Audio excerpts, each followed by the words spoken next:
Aleister Crowley, el hombre más perverso del mundo. Imagina que tienes 11 años y tu propia madre te mira y te llama la bestia del libro del Apocalipsis. No como una broma, no estaba jugando. Ella realmente cree que su hijo podría ser el anticristo literal caminando por su casa. Así es como comienza la historia de Edward Alexander Crowley, y sinceramente eso explica mucho sobre lo que viene después. Puede que hayas oído hablar de este tipo. ¿Sabes? Probablemente lo escuchaste en canciones de Ozzy Osbourne o, ya sabes, en la historia del rock and roll, pero su verdadera historia es aún más fascinante. Y hoy vamos a repasar todo. De dónde es, en qué cree y por qué es tan popular entre los ocultistas de todo el mundo. Así que siéntate, relájate y bienvenido al campamento.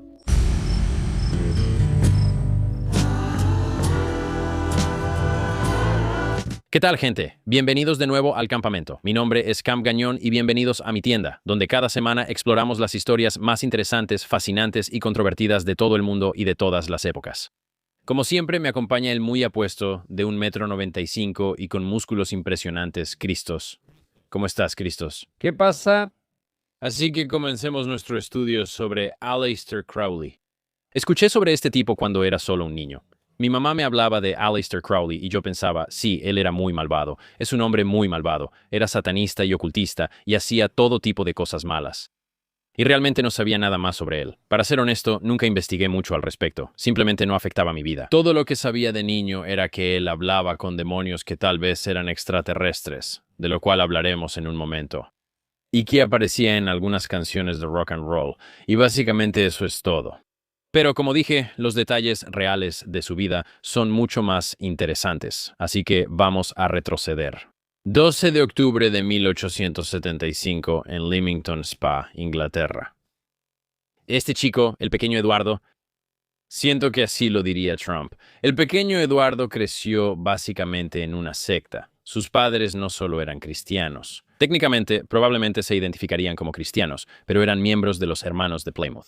Piensa en fuego y azufre, y que vas a ir al infierno para siempre y arder por la eternidad, pero todo eso llevado al extremo.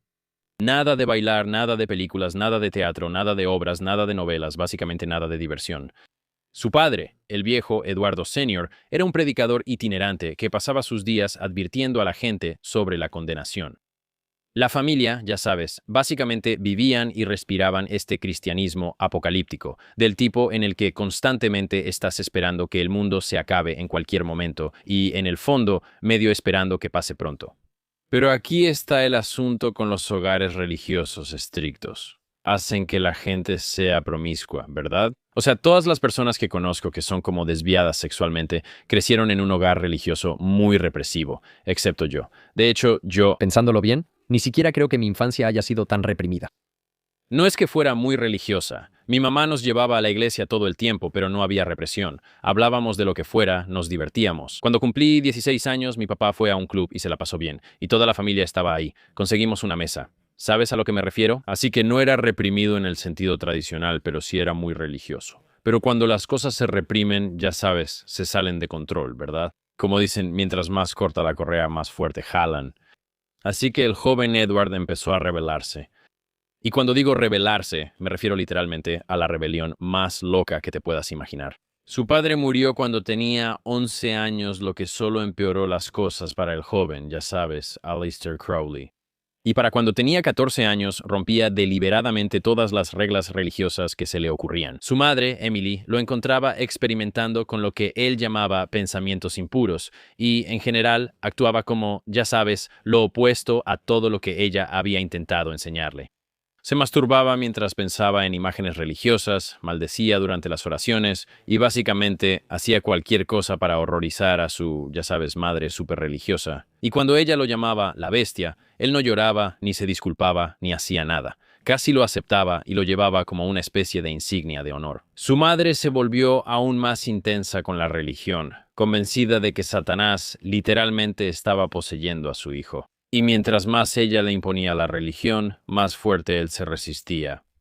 Así que para cuando llegó a la adolescencia tardía, Eduardo había decidido que el cristianismo no solo estaba equivocado, sino que era activamente dañino.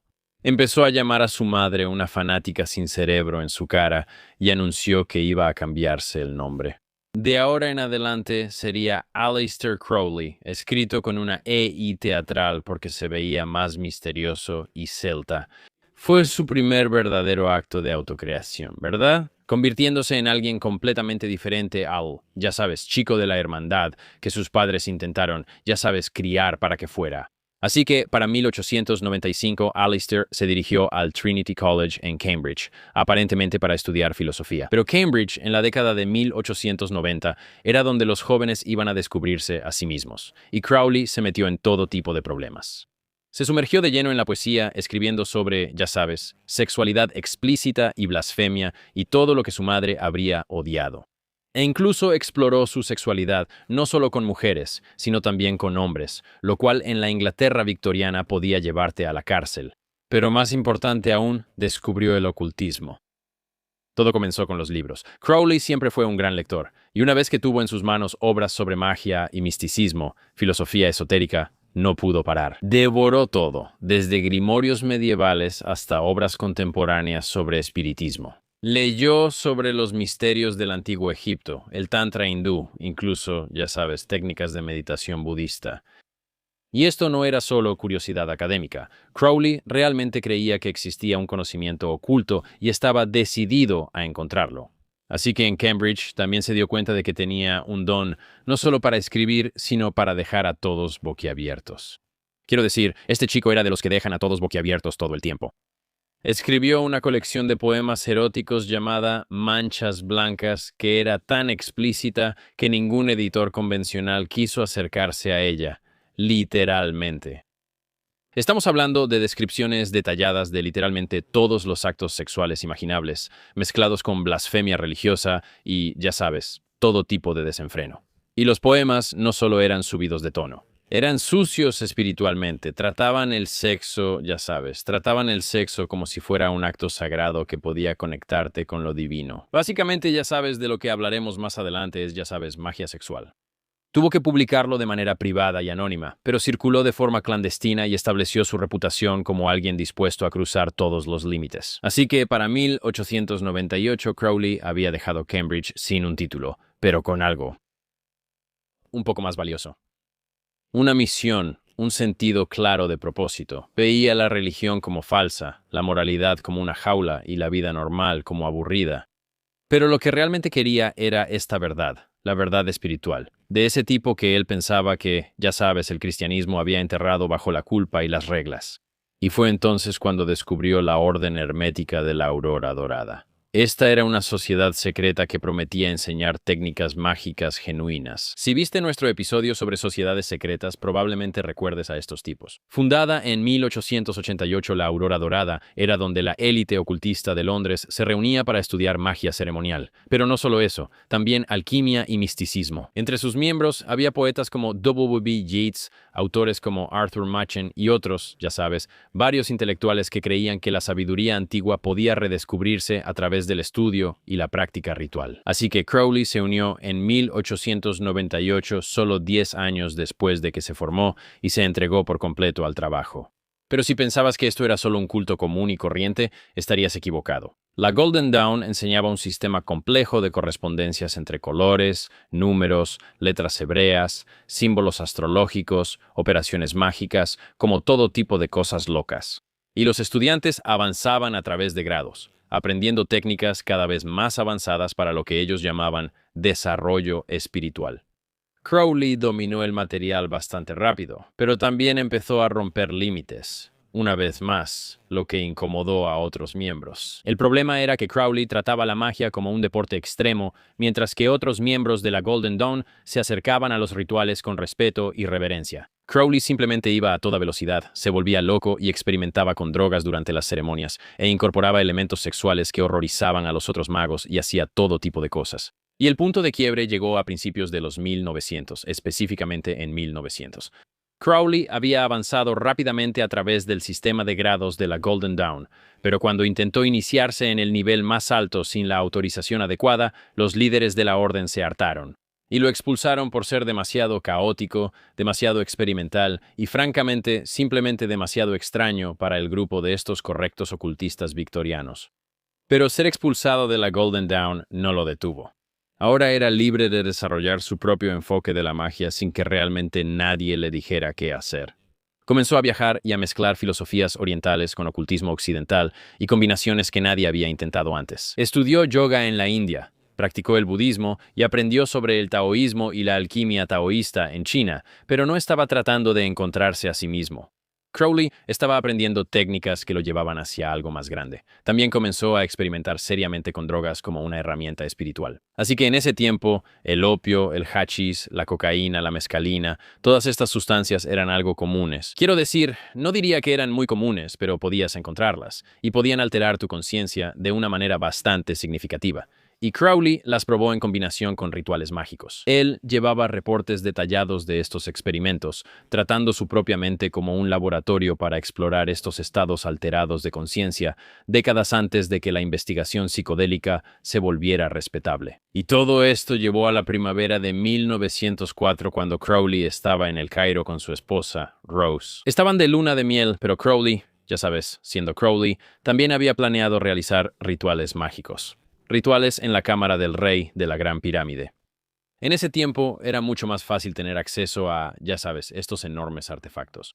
Entonces, Rose, quien normalmente mostraba, ya sabes, poco interés en el pequeño pasatiempo ocultista de su esposo, empezó a comportarse de manera extraña.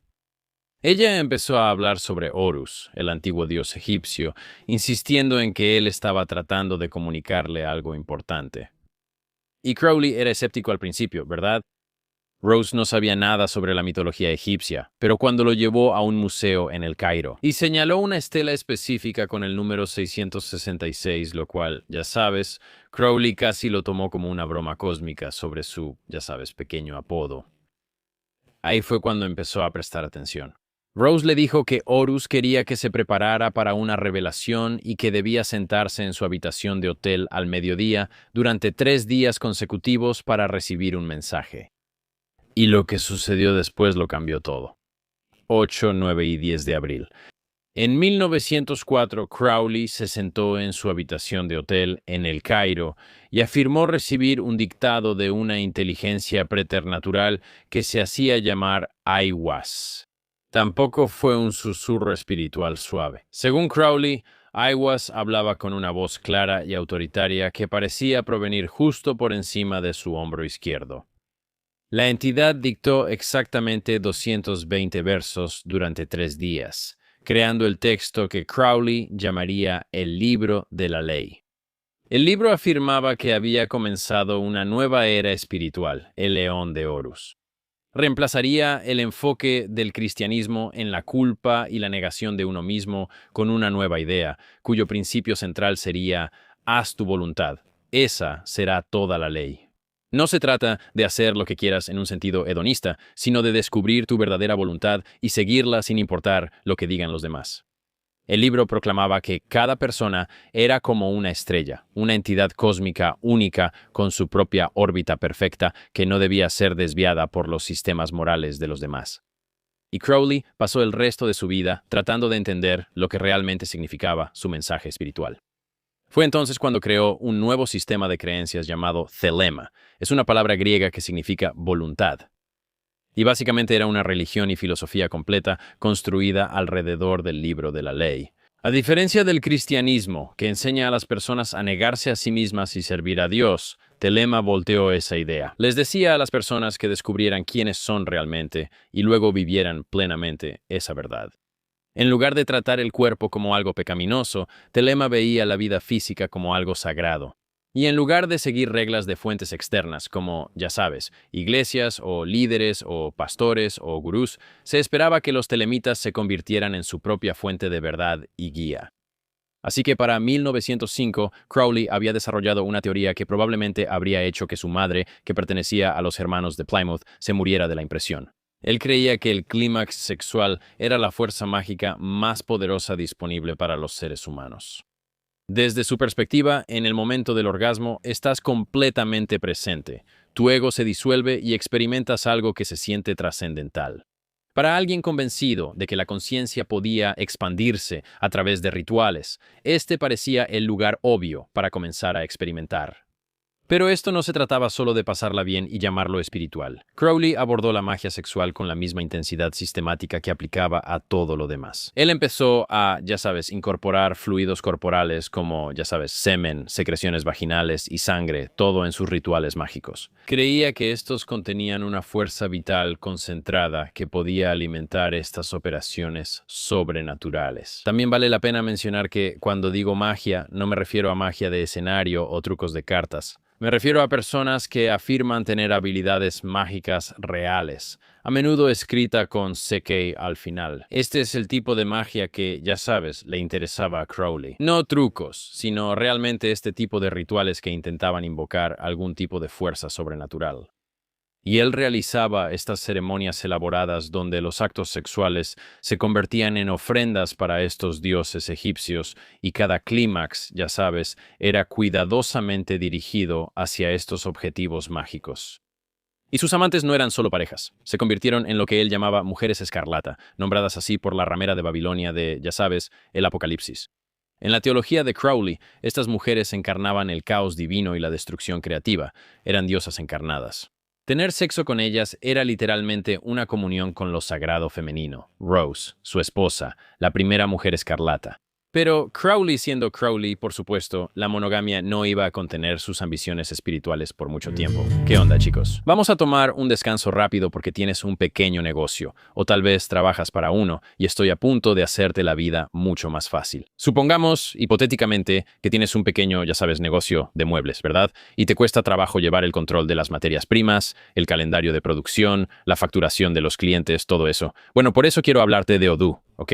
Porque Odoo es una plataforma empresarial todo en uno que agiliza todo. Ahora tienes gestión de inventario, tienes manufactura, tienes aplicaciones de contabilidad que harán que todo sea mucho más sencillo. Así que ahora, si tienes un pequeño negocio, puedes monitorear el inventario en tiempo real, programar la producción de manera más efectiva y puedes enviar facturas automáticamente, todo desde una sola plataforma. Además, obtienes un CRM personalizado para rastrear oportunidades de venta y dar seguimiento a clientes potenciales, aumentando tus tasas de cierre. En el pasado, probablemente tendrías que conseguir, algún ejecutivo de la Ivy League que pudiera hacer que todo sucediera por ti. Pero ahora, con Odoo, todo eso ya no es necesario. Y estoy seguro de que estás pensando, ok, si esto va a hacer mi vida más fácil, darme más tiempo libre para pasar con mis amigos, mi familia y jugar softball, y además hacerme ganar más dinero, debe ser carísimo. Pero aquí está la buena noticia. Los oyentes de este programa van a recibir una prueba gratuita de 14 días, así es. Tienes 2 semanas con Odoo completamente gratis cuando entras a odoo.com/camp.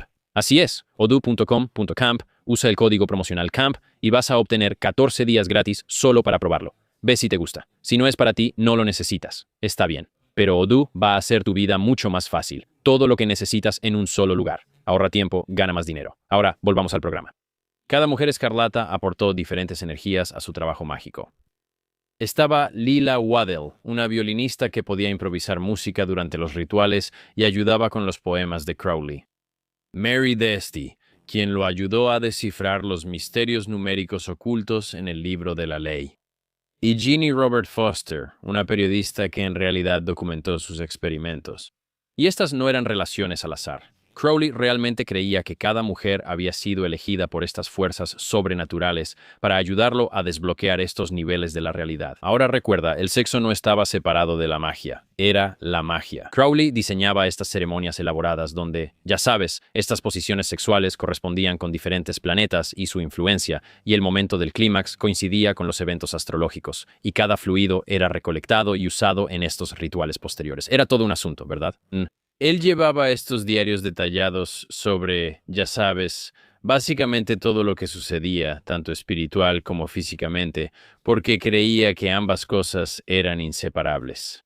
Así que para 1912, los experimentos de Crowley llamaron la atención de Theodor Rose, el líder de la organización ocultista alemana llamada Ordo Templi Orientis, también conocida como Otto. Rose había escuchado rumores sobre las técnicas de magia sexual de Crowley y estaba convencido de que él había redescubierto de manera independiente secretos antiguos que la Otto afirmaba preservar. Inició a Crowley en la orden y eventualmente lo nombró jefe de la rama británica. Y esto era perfecto para Crowley, un grupo que podía controlar y moldear para que se ajustara a sus propias ideas. La Otto había comenzado como una especie de versión más mística de la masonería, llena de estos rituales y rangos por los que tenías que avanzar. Pero una vez que Crowley estuvo a cargo, lo llevó mucho más lejos. Reescribió los rituales para incluir actos sexuales reales, tratándolos como herramientas para la magia. Lo que antes eran ceremonias simbólicas se convirtieron en rituales físicos reales destinados a crear poder verdadero. Y en la cima de la versión de Crowley de la Otto, las cosas se volvieron aún más intensas.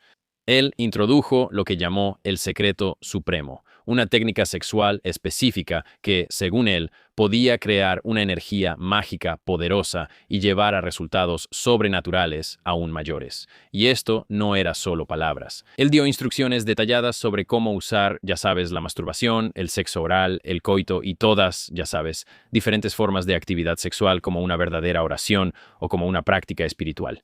Y no era opcional. Se esperaba que los miembros intentaran estos métodos y reportaran lo que sucedía.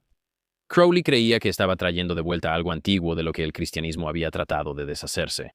Y él pensaba que los primeros cristianos habían enterrado a propósito estas ideas de la magia sexual, lo que, ya sabes, llevó a siglos de vergüenza y represión al respecto. En su opinión, el sexo no era pecaminoso, era espiritual. Sus rituales de la Otto estaban destinados a reparar la división entre el cuerpo y el alma, y ya sabes, hacer que la gente pensara que la habitación era casi como un templo, y que, ya sabes, cada clímax era una conexión con lo divino. Pero esta no es la parte más loca. El experimento mágico más extraño y posiblemente más importante de Crowley ocurrió en 1918 durante su estancia en Nueva York. Se llamó el Amalantra o el trabajo de Amalantra. Esta fue una serie de rituales que él diseñó para contactar con inteligencias no humanas. Él hizo esto usando una mezcla de magia sexual, estados psicodélicos e invocaciones ceremoniales. Crowley tenía la intención de abrir una puerta entre estos mundos. Y según él funcionó, algo logró pasar. Y ese algo fue Lamb. L.A. Lamb. Y la parte extraña es que cuando Crowley dibujó a Lamb basándose en lo que vio durante los rituales, esto es lo que él dibujó. Ahora, lo extraño de esta imagen en la pantalla es que se parece un poco a lo que la gente describiría como un gris, como un extraterrestre. Pero lo interesante es que esto se hizo en 1918. Las primeras representaciones de los grises que conocemos surgieron después de la Segunda Guerra Mundial. Realmente aparecen con el caso de abducción de Betty y Barney Hill. Y es realmente cuando esta idea de estos seres alienígenas de cabeza grande y ojos grandes entra en escena. Así que la idea de que él dibujara esto en 1918 resalta como algo bastante extraño, una forma extraña de describir esta inteligencia no humana con la que habló. Así que, de nuevo, puedes ver esta cabeza sobredimensionada, tienes estos ojos extraños, esta boca y nariz pequeñas. Y de nuevo, esto fue en 1918, décadas antes de Roswell. Ya sabes, Betty y Barney Hill en los años 60, antes de que los extraterrestres, E.T., Spielberg o cualquiera de estas personas realmente pusieran estas ideas en el zeitgeist cultural. Y Crowley no llamó a Lamb un extraterrestre, ¿verdad? Él lo llamó una inteligencia preternatural, sus palabras, algo que existía fuera de la realidad normal, actuando como un guardián entre dimensiones. Quizá incluso, ya sabes, cuando la gente toma DMT y va a otro lugar, ven duendes mecánicos. Es algo que la gente suele describir como criaturas tipo duende o goblin. Quizá también se ven así. ¿Quién sabe? Así que él, de nuevo, llama a Lamb este tipo de guardián que existe entre, ya sabes, estas dimensiones. Es la misma manera en que describió a Iwas, el ser que encontró en el Cairo y que en realidad le dio, ya sabes, el libro de la ley. Así que, según sus diarios, Lamb se comunicaba telepáticamente y le daba mensajes crípticos, ya sabes, sobre la conciencia, el tiempo, la estructura de la realidad misma. Crowley creía que Lamb estaba en el umbral entre mundos y que al interactuar con él podías alcanzar entidades aún más extrañas. Así que, avanzando hasta los tiempos modernos, algunos investigadores de ovnis piensan que esto fue el comienzo de todo. El primer contacto documentado con lo que sea que ha estado abduciendo personas, apareciendo en radares, entrando por las ventanas de los dormitorios y llevándose vacas. La idea de que Crowley, a través de su experimento, abrió un portal que nunca se cerró por completo. Incluso Crowley parecía pensar que había conectado con algo importante. Él creó un grupo llamado el Culto de Lam para continuar el trabajo y pasó años tratando de trazar lo que él llamaba los túneles de Set, rutas invisibles entre dimensiones que seres como, ya sabes, Lam podían recorrer. Ahora, ¿Lam era un extraterrestre? ¿Un demonio? ¿Solo un producto de, ya sabes, la imaginación alimentada por drogas de Crowley? Nadie lo sabe. Pero la imagen que dejó atrás y las extrañas similitudes con las historias modernas de abducciones que escuchamos lo convierten en uno de los capítulos más inquietantes en la historia del ocultismo. Así que para 1918, Crowley había llevado la magia más lejos que prácticamente cualquier persona antes que él. No solo estaba jugando con hechizos. Él construyó todo un sistema de creencias basado en la libertad sexual, ya sabes, en contactar con otras entidades, en romper los límites de la conciencia. Había pasado de ser, ya sabes, un poeta rebelde con resentimiento por su educación, a convertirse en un practicante mágico legítimo, trazando ideas que no llegarían a la psicología convencional o a los círculos espirituales durante décadas. Y en este punto tenía seguidores en todo el mundo experimentando con las mismas cosas, tratando de llegar a los mismos lugares.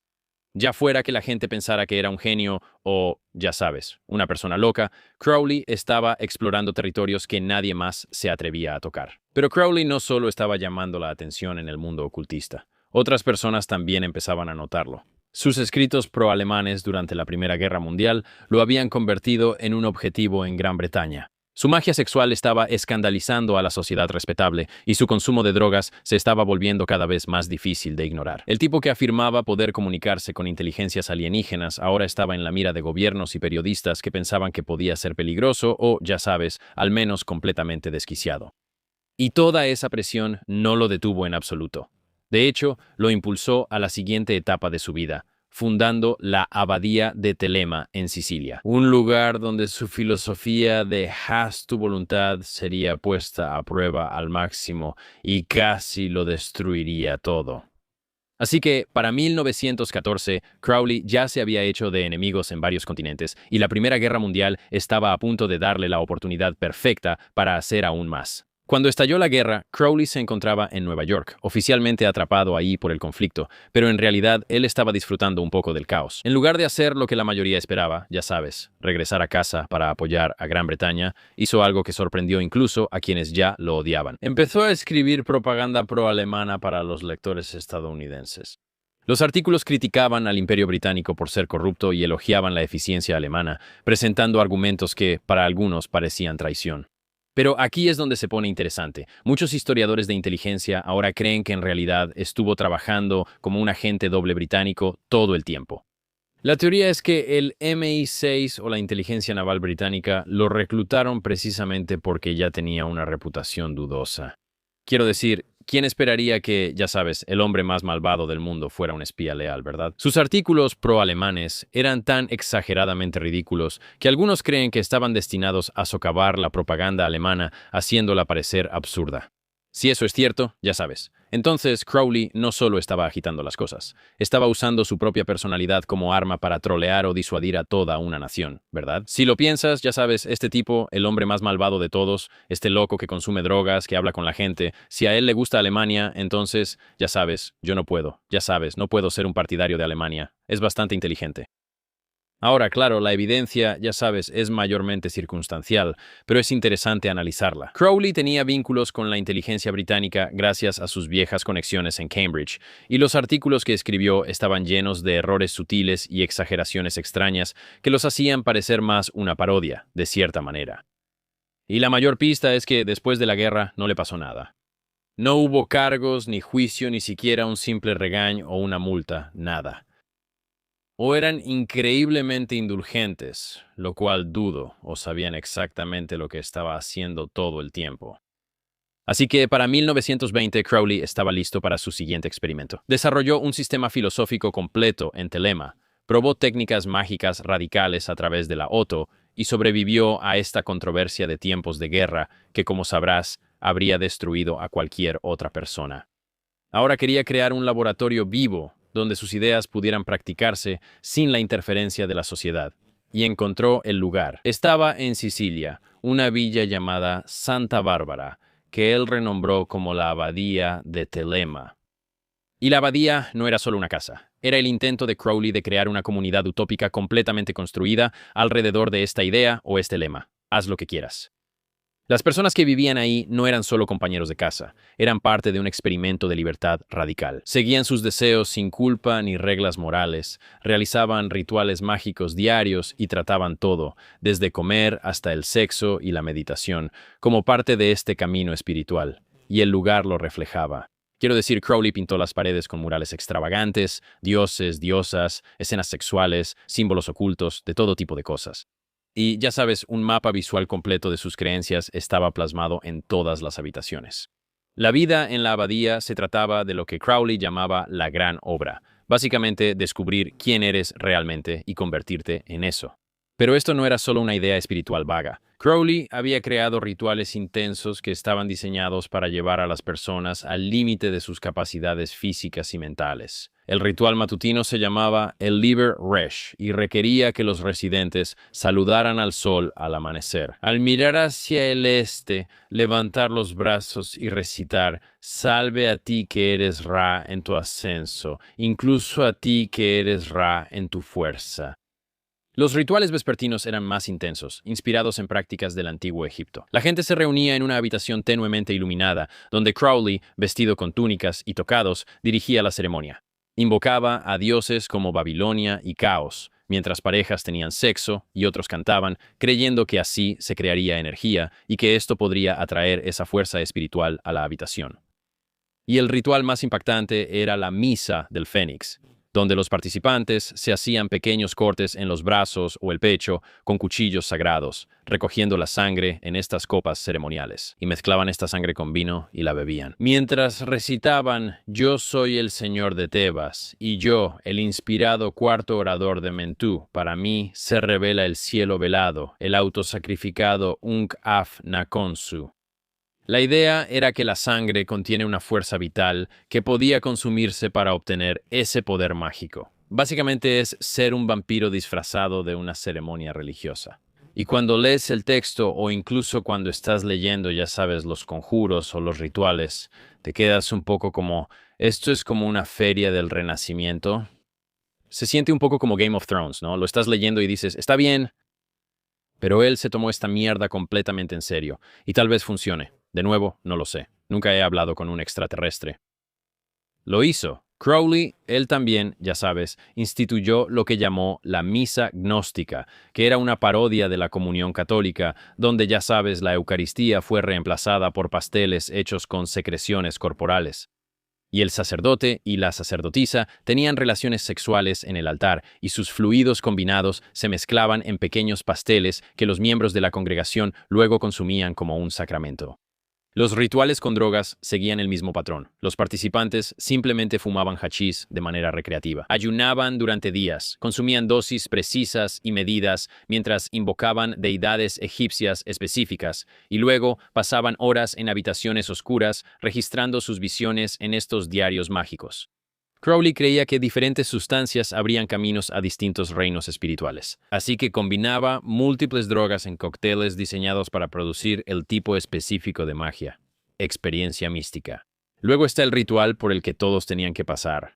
A los recién llegados se les vendaban los ojos, los desnudaban y los llevaban por una serie de cámaras donde experimentaban esta muerte y renacimiento simulados. Bebían brebajes amargos que inducían el vómito, se sometían a ser atados y torturados simbólicamente y juraban obediencia absoluta a Crowley. Esto no era por abuso, era para que el recién llegado dejara atrás su vida anterior y renaciera, o al menos eso decía Crowley. Pero la práctica más intensa de la abadía era lo que Crowley llamaba cruzar el abismo, un ritual simbólico destinado a romper el ego y revelar la verdadera voluntad de una persona.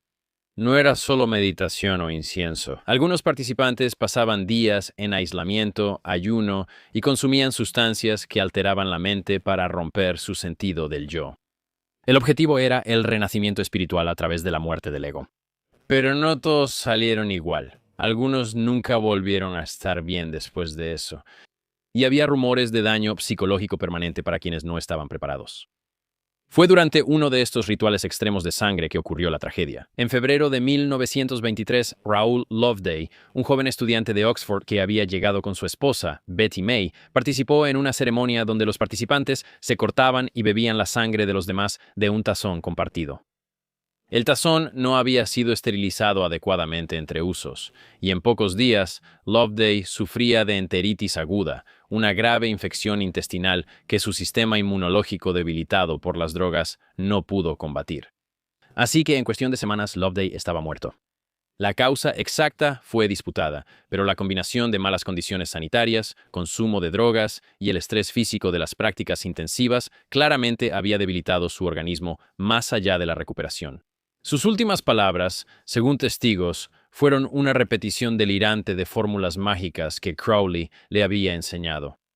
Betty May, su esposa, devastada y furiosa, huyó de Sicilia y fue directamente a la prensa británica con historias que hacían que la abadía pareciera, ya sabes, una combinación entre un burdel, un culto a la muerte y una guarida de drogas. Ella describió los rituales de sangre y ceremonias sexuales con múltiples parejas y las orgías de drogas que duraban días, y los tabloides simplemente enloquecieron. Quiero decir, publicaban titulares sobre el hombre al que nos gustaría ahorcar y un caníbal suelto. Y los medios, para ser honesto, exageraron la historia y eso funcionó a favor de Crowley. Quiero decir, periódicos de toda Europa publicaron estas afirmaciones sobre rituales satánicos, sacrificios y demonios.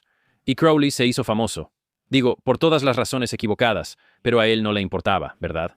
Los padres advertían a sus hijos sobre él. Los gobiernos lo vigilaban, e incluso otros ocultistas empezaron a distanciarse de él por su ya infame reputación. Y el golpe final vino de una fuente inesperada, Benito Mussolini. Sí, ese Mussolini. ¿Qué onda, chicos? Tenemos que hablar de cuidado de la piel. Así es. Si alguna vez me has escuchado en Flagrant o incluso en este programa, he hablado de mi amor por la grasa de res. Sí, no estoy hablando de alguna cosa hecha en laboratorio con 39 sílabas y un montón de químicos y cosas así. Estoy hablando de la buena y vieja grasa de res. Así es grasa de vaca. Sé que suena loco, pero hay una razón por la que la gente ha usado esto durante miles de años. Esta es la crema hidratante que usaban tus antepasados antes de que, ya sabes, las grandes compañías de cremas, químicos y farmacéuticas llegaran y lo arruinaran todo con estafas de aceites vegetales y cócteles químicos. Está bien, la grasa de res se ha usado durante miles de años. Los antiguos egipcios, al caminar por el desierto, se ponían grasa de res para que su piel se viera bien, se sintiera bien, no se agrietara y realmente resistiera a los elementos. Griegos y romanos la usaban para curar heridas y evitar que su piel se viera, ya sabes, como papiro. Incluso tu bisabuela probablemente la usó. No lo sé, y aquí está lo mejor de la grasa de res. Tiene un montón de vitaminas liposolubles, ya sabes, A, D, E y K, y en realidad imita los aceites naturales de tu piel porque proviene de un ser vivo. Eso significa que tu cuerpo lo reconoce y dice, sí, esto es bueno, y no tienes alguna reacción extraña. Y ya sabes, no como los sueros de $90 que huelen a eucalipto o lo que sea. Yo lo uso, mi esposa me lo roba, mi bebé lo usa. Todos en la familia se ven bien y se sienten bien con el poder de la grasa de res. Así que justo antes de dormir, literalmente solo tomo un poco con el dedo, lo froto en mis manos y me lo pongo en la cara y lo esparces de manera uniforme. Viene en varios aromas geniales, huele increíble. Y cuando despierto, me siento hidratado y renovado. Y si te interesa, puedes ir ahora y conseguir la mejor grasa de res del mercado. Si soy honesto, toda la grasa de res es básicamente igual. Ya sabes, todo es buenísimo, todo es muy natural. Esta es natural igual que las demás, pero esta tiene un 30% de descuento cuando vas a Evil Goods. Así es. Cuando vas a Evil Goods, te suscribes. Solo haz clic en el enlace en la parte superior de la descripción del video o ve a evilgoods.com, camp. Hazlo por tu piel, hazlo por la vaca, hazlo por tus antepasados. Muy bien, regresemos al programa. Mientras trabajaba para afianzar su control sobre Italia, Mussolini quería parecer moralmente fuerte, y tener a un ocultista británico dirigiendo esta comuna sexual impulsada por las drogas, donde la gente muere en Sicilia, realmente no ayudaba a su imagen, ¿verdad? Así que para abril de 1923, el gobierno le dio a Crowley 24 horas para salir de Italia para siempre. Y Crowley no se defendió. Fue como, sí, me atraparon. Empacó sus pocas pertenencias restantes y se fue de Sicilia, dejando atrás su culto o ya sabes, como quieras llamarlo. Y ahora, expulsado de Italia y no bienvenido en toda Europa, Crowley entró en el último capítulo de su vida como una especie de exiliado de la magia oculta. Años de consumo excesivo de drogas le estaban pasando factura y, ya sabes, sus finanzas eran un desastre y su nombre era demasiado tóxico para cualquier trabajo normal. Pero incluso cuando su vida se desmoronaba, sus ideas empezaron a cobrar vida propia. Así que, en sus últimos años, Crowley volcó lo que le quedaba en escribir y producir algunas de sus obras más influyentes. En este punto, estaba en la ruina, era adicto a la heroína, pero aún así seguía escribiendo libros que los ocultistas usan hoy en día. Su rutina diaria era una mezcla entre adicción y productividad. Comenzaba el día con heroína, ya sabes, solo para detener los temblores. Luego usaba un poco de cocaína solo para poder concentrarse y escribir durante unas horas. Y luego, en la tarde, él, ya sabes, tal vez usaba opio o hachís para estimular ideas místicas, seguido de un poco más de heroína en la noche para calmar el dolor. Y luego este ciclo continuaba a diario, semanal, mensual y anualmente. Y documentaba todo en su diario mágico, tratando su consumo de drogas como un experimento personal, ya sabes. Fue en este periodo cuando escribió algunos de los libros más poderosos y perturbadores, como Magia sin lágrimas y El libro de Thoth, que contienen ideas sobre la conciencia. Una realidad que no igualarían, ya sabes, muchos investigadores académicos, incluso durante mucho tiempo. Pero junto con las profundas ideas, también estaban las señales de decadencia. Me refiero a todo, desde desvaríos paranoicos sobre estos enemigos imaginarios y delirios de persecución. Y el tipo de pensamiento distorsionado que surge después de pasar años convencido de que estás en contacto directo con estos seres de otro mundo. Parecía que Crowley estaba perdiendo la cabeza. Lo notable es que, incluso en este estado deteriorado, Crowley seguía atrayendo nuevos seguidores que llevarían sus ideas a territorios completamente inesperados. Quiero decir, uno de los más importantes fue un joven científico estadounidense especializado en cohetes llamado Jack Parsons. Descubrió el trabajo de Crowley en la década de los años 30 y llegó a convencerse de que los rituales mágicos podían literalmente contactar con inteligencias alienígenas. Y Parsons no solo estaba jugando con el ocultismo. Era un científico serio. Ese era su trabajo. Ayudó a impulsar en la propulsión de cohetes en Caltech, cofundó el laboratorio de propulsión a chorro y desarrolló tecnología de combustible sólido en la que la NASA todavía confía hoy en día. Pero fuera del laboratorio, era un ocultista completamente entregado a Crowley. Por las noches, organizaba estos elaborados rituales telémicos en su mansión de Pasadena, mezclando la ciencia con prácticas ocultistas en toda regla. O sea, aquí hay una foto de él sosteniendo una linterna. Así que, si eso no es, ya sabes, una clara señal de quién era este tipo. Sí, Jack Parsons, el famoso telemita seguidor de Crowley. Sí. La conexión entre estos especialistas en cohetes y el ocultismo suena algo extraña, pero para Parsons tenía mucho sentido. Los cohetes rompían la gravedad de la Tierra. La magia rompe los límites de la mente. Ambos están empujando los límites hacia afuera, lidiando con fuerzas poderosas e impredecibles, y ambos requerían mucha precisión y mucho valor. Para Parsons, no había contradicción en calcular fórmulas de combustible durante el día y luego invocar a estos dioses egipcios por la noche. Todo era la misma búsqueda.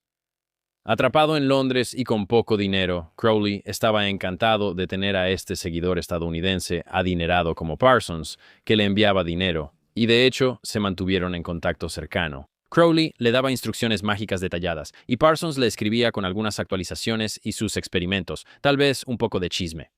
Y para Crowley, Parsons era básicamente un laboratorio remoto, alguien que podía probar esos rituales costosos que Crowley estaba demasiado arruinado o agotado para hacer él mismo. Así que para 1945 Parsons decidió intentar la operación mágica más ambiciosa de Crowley. Esta fue la obra de Babilonia, una serie de rituales diseñados para invocar a la mujer escarlata profetizada en el libro de la ley. Esto no se trataba solo de contactar, ya sabes, a la mujer espiritual. Parsons creía que literalmente podía encarnar a la diosa Babilonia en forma humana, creando un ser divino que, ya sabes, traería la nueva era de Crowley. Para esta operación, Parsons reclutó a un asistente que se convertiría en una de las figuras más controvertidas del siglo XX. Este asistente, su nombre era L. Ron Hubbard, el fundador de la cienciología. En ese momento, Hubbard era solo un escritor de ciencia ficción en apuros con interés en lo oculto, pero se entregó por completo al trabajo mágico de Parsons. Juntos, realizaron semanas de intensos rituales de magia sexual usando técnicas que Crowley había desarrollado durante sus años en la abadía. El Babylon Working fue una serie de intensos, ya sabes, rituales donde Parsons y Hubbard intentaron invocar a una diosa usando sexo, simbolismo y estados alterados. Todas las cosas que Crowley les había enseñado. Y prepararon habitaciones con decoraciones de estilo egipcio y realizaron largas invocaciones, usando el sexo como una herramienta para generar la energía que creían necesaria. Parsons creyó que el ritual funcionó cuando conoció a Marjorie Cameron, una artista pelirroja que, para él, encarnaba perfectamente, ya sabes, esa energía salvaje y divina que había estado tratando de invocar. O sea, este cabrón calenturiento. Él llegó a convencerse de que ella era la indicada, que ella era, ya sabes, la mujer escarlata que estaba buscando. Y su relación rápidamente se convirtió en un romance intenso y una adoración espiritual. Pero allá en Inglaterra, Crowley era escéptico de todo esto, ¿verdad? No podía evitar, ya sabes, sentir curiosidad por esas afirmaciones tan atrevidas que estaba escuchando. Pero, ya sabes, Crowley está aquí diciendo, oye, salió una gran nube de humo y una mujer de un closet o algo así, y él dice, no, conocí a esta chica en el tren. Él le dice, amigo, eso no es, ¿puedes concentrarte? Estoy tratando de hacer magia. Y Parsons decía, amigo, conocí a una chica increíble, fue algo espectacular. Así que el Babylon Working no terminó como nadie realmente esperaba. Así que Hubbard se fue con una gran suma del dinero de Parsons y con su novia, dejando a Parsons no solo en bancarrota, sino también soltero. Y hubo algo aún más extraño. Algunos teóricos creen que los rituales que realizaron Parsons y Hubbard no solo afectaron sus vidas personales. Tal vez, o literalmente, abrieron una puerta, un portal, según afirman, que permitió que entidades extraterrestres comenzaran a interactuar con los humanos con más frecuencia.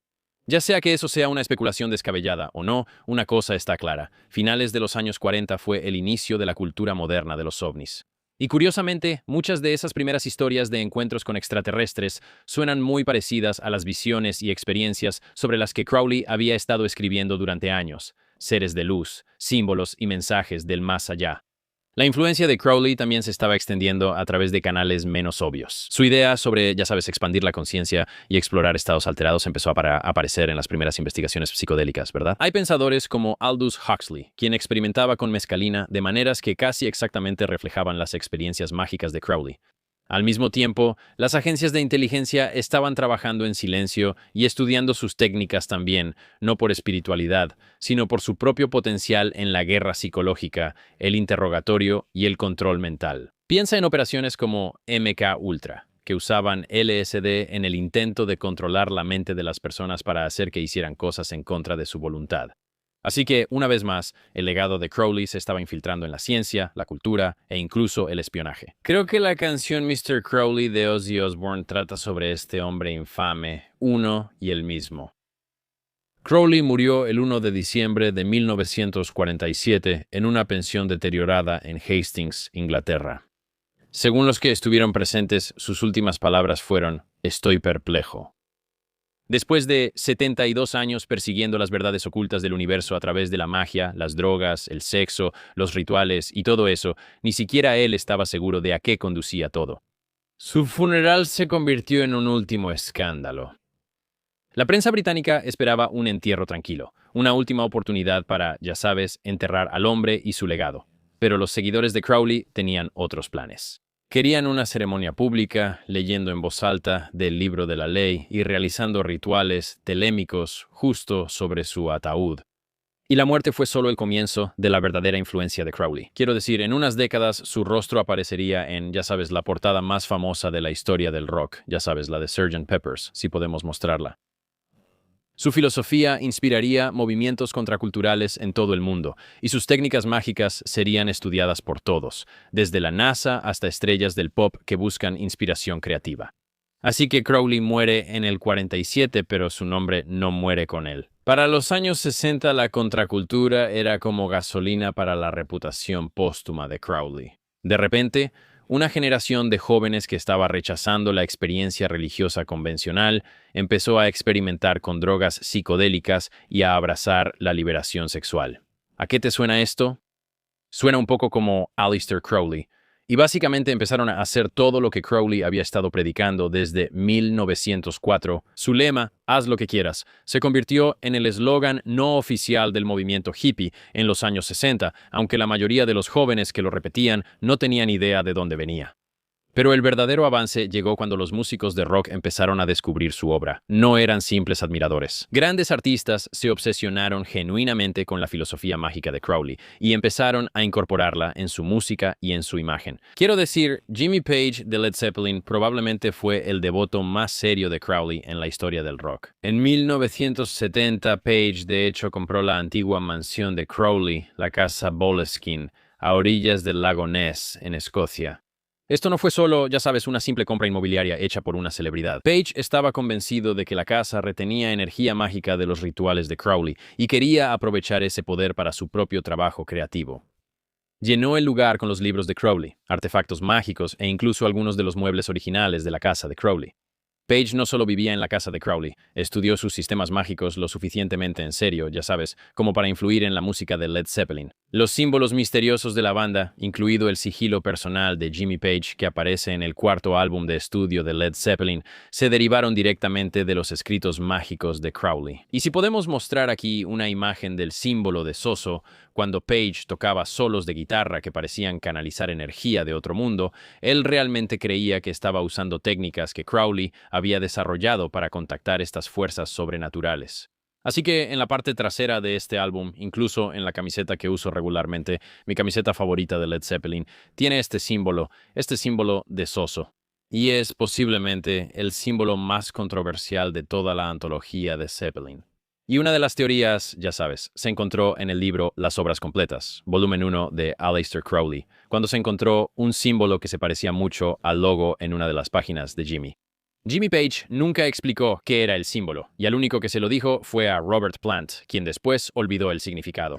¿Qué tal, amigos? Vamos a tomar un descanso rápido porque eres un niño grande. Sí, eres un hombre niño gigante, y simplemente te encanta llenarte la boca y todos esos cereales azucarados que comías cuando eras niño.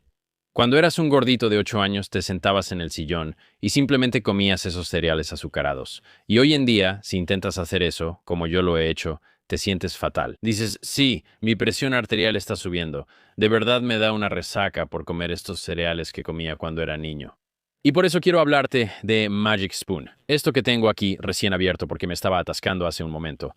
Magic Spoon tiene todos los sabores que te encantan de tus cereales nostálgicos favoritos. Sabores como frutal, cacao, glaseado. ¿Te suenan familiares esos sabores? Porque legalmente no puedo decir cuáles son, pero esos son los sabores que tiene Magic Spoon. Y aquí está lo increíble de Magic Spoon. Tiene el mismo sabor. Todo el sabor concentrado en cada bocado de esos cereales de la infancia, pero con 13 gramos de proteína, 0 gramos de azúcar y 4 gramos de carbohidratos netos.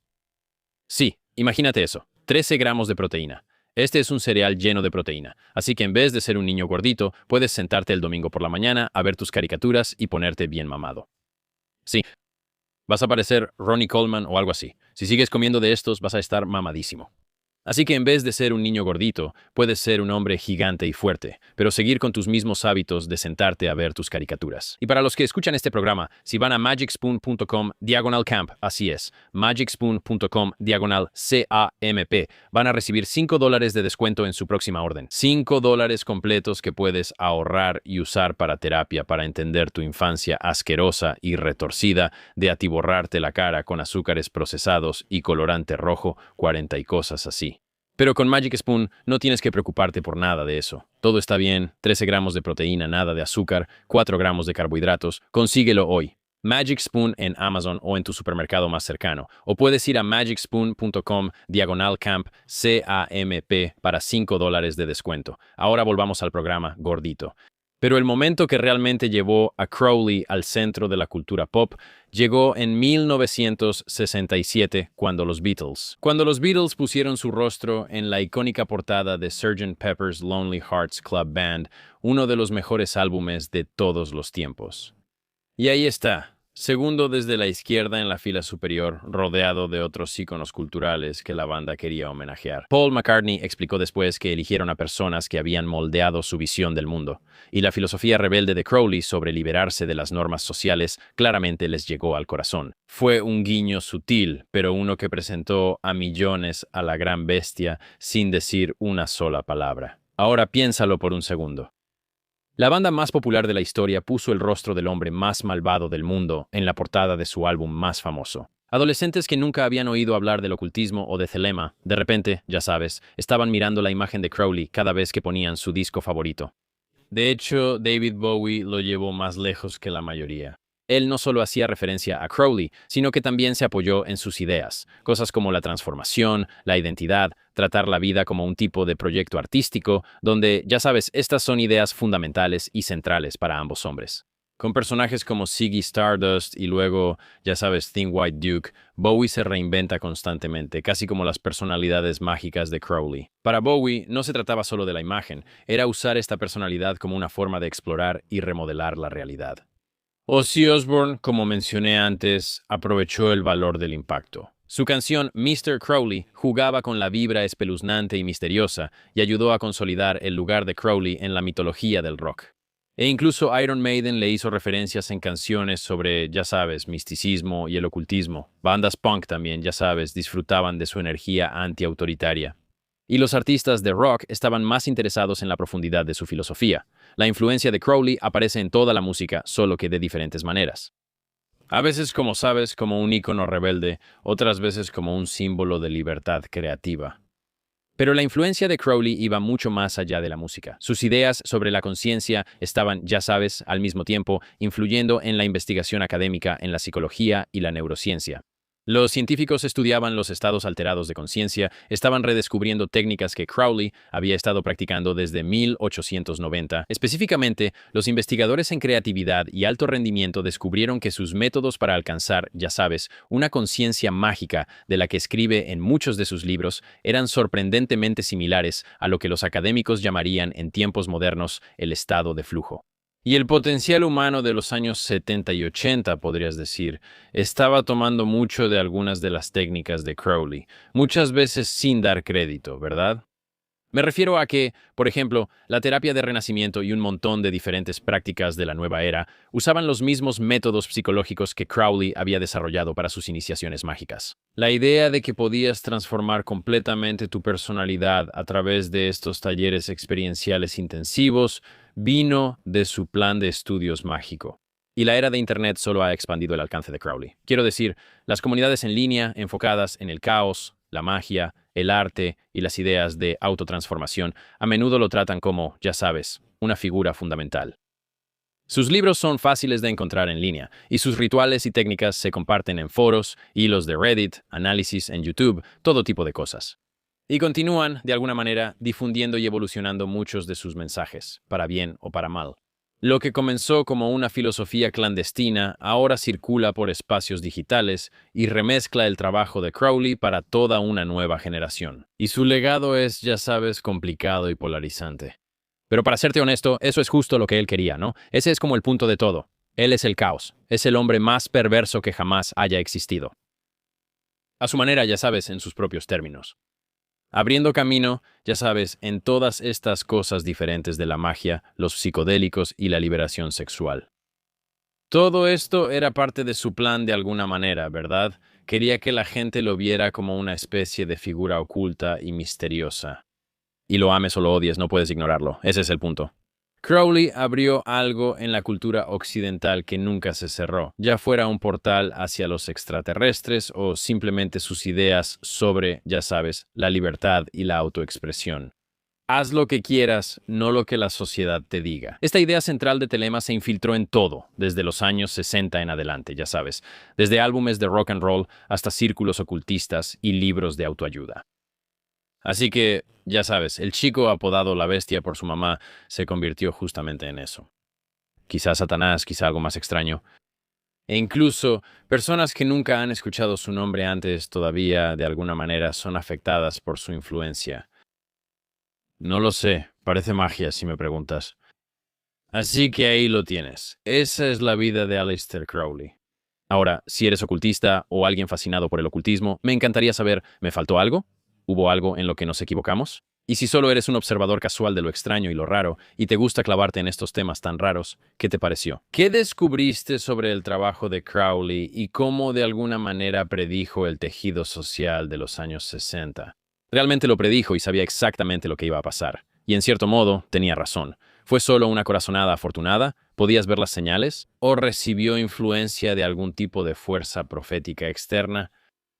Estas son preguntas para las que no tengo respuestas, pero tal vez tú sí. Así que déjalas en los comentarios. Voy a leer todas. Y una vez más, hacemos esto cada semana. Me encantaría que me acompañaran en mi tienda de campaña para explorar las historias más extrañas, raras y oscuras de todo el mundo y de todas las épocas. Y sin más preámbulo, nos vemos la próxima vez. Gracias por acampar con nosotros. La paz sea con ustedes. ¿Qué tal, gente? Un anuncio rápido. Si eres fan de Camp Gagnon o Religion Camp, tengo excelentes noticias porque vamos a lanzar History Camp. Así es. Este es el canal donde vamos a explorar los temas más interesantes, fascinantes y controvertidos de todos los tiempos a lo largo de toda la historia, ¿verdad? Probablemente conoces a Benjamin Franklin, no sé, Thomas Jefferson, Nikola Tesla, figuras interesantes de la historia, y probablemente aprendiste sobre ellos en la escuela y fue bastante aburrido, pero aquí no, no. Como sabes, fui criado por un teórico de la conspiración. Así que voy a profundizar en todas las relaciones sociales interesantes, extrañas, ocultas y secretas que todos estos hombres famosos e influyentes de nuestro pasado compartido tienen. Así que, si te interesa, por favor, suscríbete al canal de YouTube. Estará fijado en la descripción y también en los comentarios. Y si estás en Spotify, esto realmente no aplica para ti, pero estos episodios también se estarán publicando ahí. Solo danos una calificación alta porque realmente ayuda al programa.